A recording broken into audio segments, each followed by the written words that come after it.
Hi guys, I'm back doing a review of the AmpKnobs. In my video, I'm going to take you through a lot of small demos.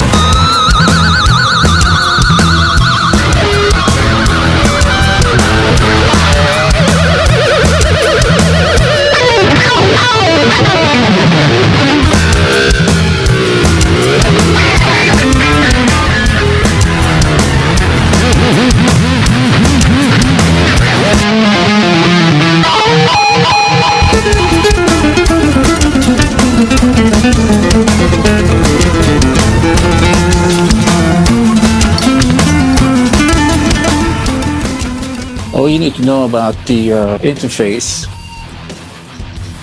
all you need to know is that there's one knob. The knob does react.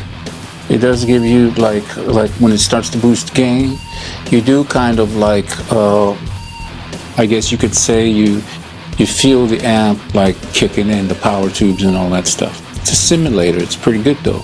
There's a simple toggle switch here and there. Sometimes add some, you know, like a pedal on the front, or as with the BDM800 Bad Boy, sold by one of my favorite guitar players on the internet, so forth and so on. And honestly, all of these BDMs are perfect tools, and that's basically what all the one knob interfaces are about. The layout philosophy is that it's stripped down to a single knob interface, and these plugins are created by yet another producer. Now, one of my favorite Marshalls is the one by Howard Benson and Mike. I played around with other STL stuff, it's very good, but in any case, this sim is one of the sims I'm throwing in this mix to compare also to the MLC by James Bogren, because we want to know, we want to hear the way it acts, the way it behaves, and how, you know, different it is from the one knob they have. And it's not very much different. It only gives you more options. And one of the things I like to do, and I kind of spilled my little secret in another video, was like I automate all the knobs on the amp. I use like MIDI controllers, and I push, you know, with the expression pedal, I push the bass, the mids, bright, you know, brightness, presence.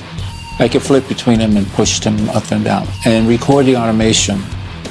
So this way the guitar sometimes sounds more sizzly and longer notes and stuff like that. Other times for rhythm, to give it more growly depth. This is a sim. You have to find different ways to make it all come to life. Okay, so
BDM one knob. Okay, here we go. Now here's the Bad Boy. What's cool about it, it's kind of like the Trivium lead knob. And with the Trivium lead knob, you have delay, you know.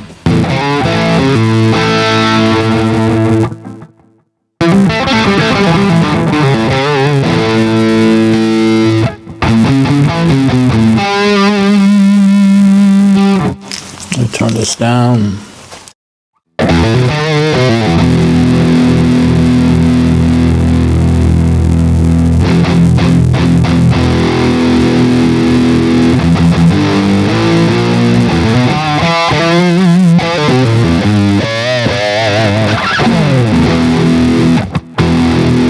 Probably out of tune and shit. I have my knob like right now on like I feel it like 6-7.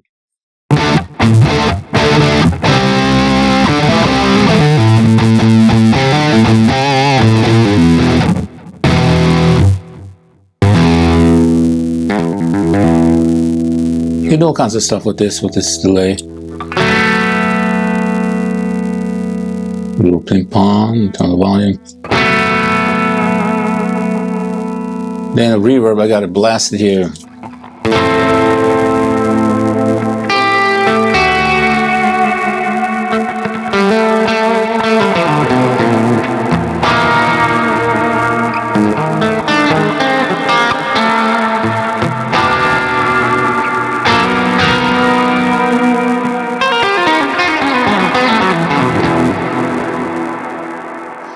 And of course, when you close it, you can just shut off all the damn effects. But here's the interesting part.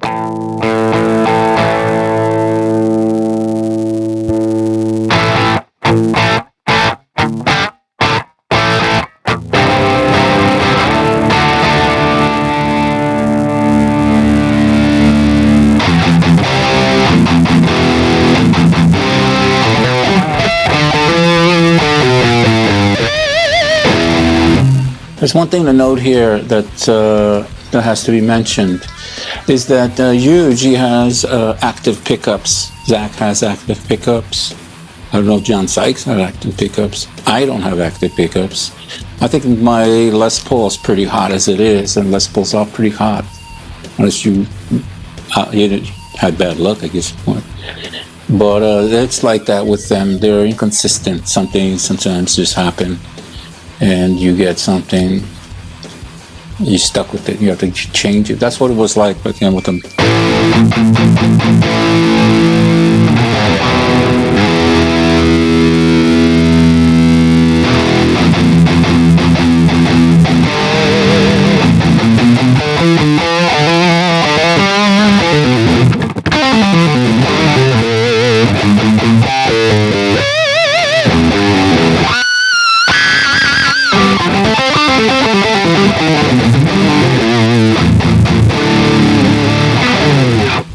So, anyway,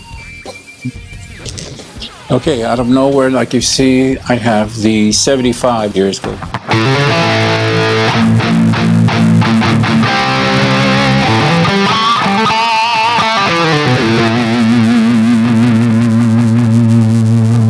Well, I had the reverb really high, huh? So you can do this weird.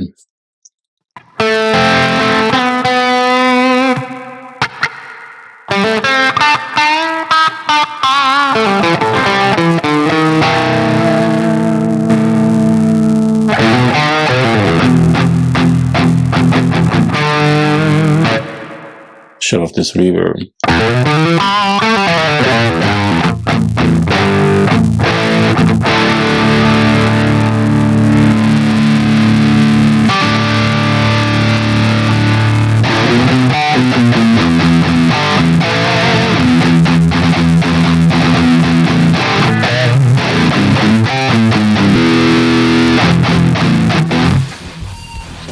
You hear a difference in the kind of characters this one has. It's a little more raunchy. I like it.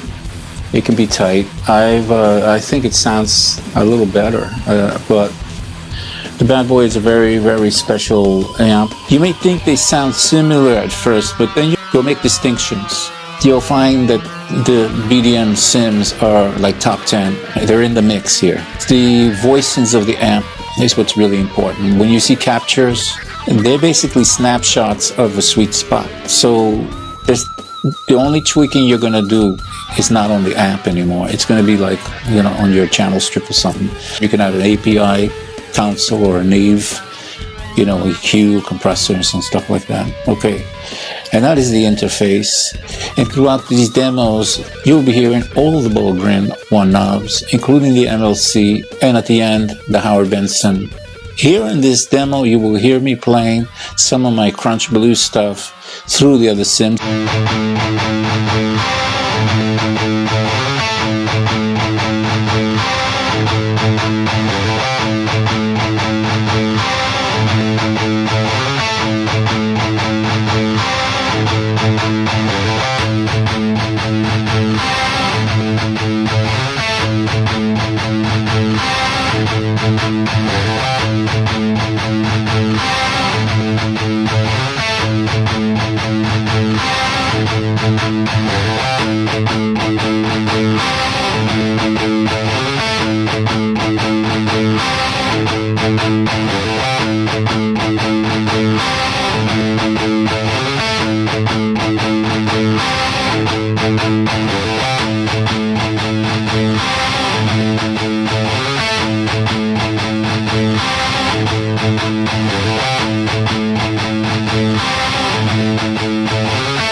We're going to talk about Marshalls now, focused always on Marshalls.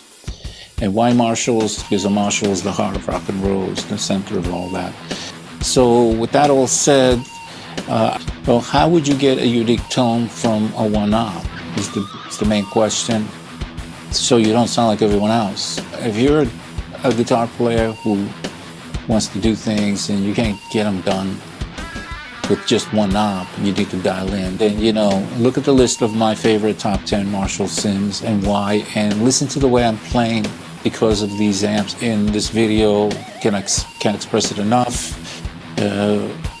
Euge is the right place to go to if you want to look at some of his dialing in videos and all that stuff. Those are the most important videos you should know about if you want to be completely in control and have your own unique sound.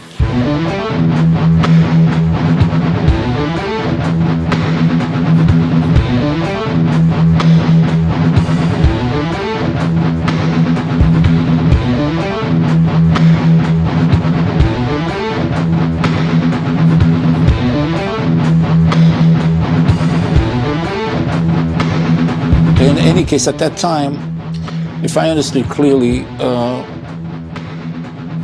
that the amp that they had, the Bad Boy Marshall, which they were using to get the similar sound of Randy live for John Sykes, was also used on the Whitesnake records. He used the Boss SD1 like if you would push it with the volume, EQ, and a distortion plus like Randy Rhoads did. But I think he had a looper too, where you controlled the volume. Okay, Zach evolved from this. Marshall helped Zach. They kind of went forward with a Zach amp finally, like a John Sykes amp on steroids. Then when they switched from EL34s to 665 tubes, and the amp they used for Euge has, the Bad Boy, has a history of repairs. in any case, that is the thing with the Bad Boy. I have pictures of the modifications. I often check on Euge's videos, very professional perspectives about and what you would need to do to get the job done. You would need pedal switchers, like reorder your pedals, you know, not just turn them on and isolate noise. You would need some sort of a plan here, how to get it on off stage, guys set it up. So in his case, he's not even using the amp live anymore finally, and it's been captured by Tom at the AMP1 blue guitar pedal thing. And the poor guy, I'm not sure if he's going to sue Black Star amps, but they copied his power section. And he just ended up with a very magical amp. I think this amp I hear the tone of this amp every time he's playing just bar chords. This is a really good amp. Okay, here's a bunch of charts I made, and it's about the IRDX technology, Celestion speakers, the 3 core families. By the way, you can go online and get familiar with their characters and imagine and learn if you're not familiar with this. And it loads an IR2, or some apps even let you load NAM, and then there are even speaker apps, in case you don't know. There are IR loaders, and there's like Celestion Speaker Shaper and another one by Celestion, which allows you to also simulate aged speakers, stretched speakers, blah, blah, blah. But it says on ChatGPT that the IRDX technology has been around. I don't know what the relationships of each company. Maybe they shared something, open source or something. But in case you notice some of the volumes are not equal on my demos of the Sims, which include 2 full Sims, the MLC and the Howard Benson, to compare how closer you can get to something, how clear. It's just for their voice. So I have a high gain demo here.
the one knob, it strikes me more as a you know, a capture, you know, like Kemper and stuff like that. So the conclusion is always the fear of everyone sharing the same capture, they sound the same. In my opinion, though, when you share any capture, you should have some kind of like input listening type of thing like Howard Benson, or DI match like JST tones. Something where you can, if I give you a preset, or if I have a different guitar and I plug that guitar in, it's got single coil pickups, the sim will know. You know, you have this with positive grid, for example. You match your pickups, and this way when you switch guitars, you're not going to go, you know, like what happened here, you know. So anyway, that is my conclusion about this. I think it's a must-have. Having a full sim, that would be great. As far as Marshalls, they sound really good. I mean, their tone and character are. They're limited in dialing in and everything, but like I said, there's nothing in my top 10 that comes from NAMM, Kemper, and anything, because they're not sims. And this is in my top 10. This is up there with Mercurial. The kind of Marshall you're hearing and that character is great. But I think Euge deserves a full-blown sim, okay? A Marshall sim called the Bad Boy. Something that, I mean, it's a contribution, I think, and it'd be worth it for Bogren. Go where your heart is. I mean, this is something that a lot of people would want. Thanks for watching.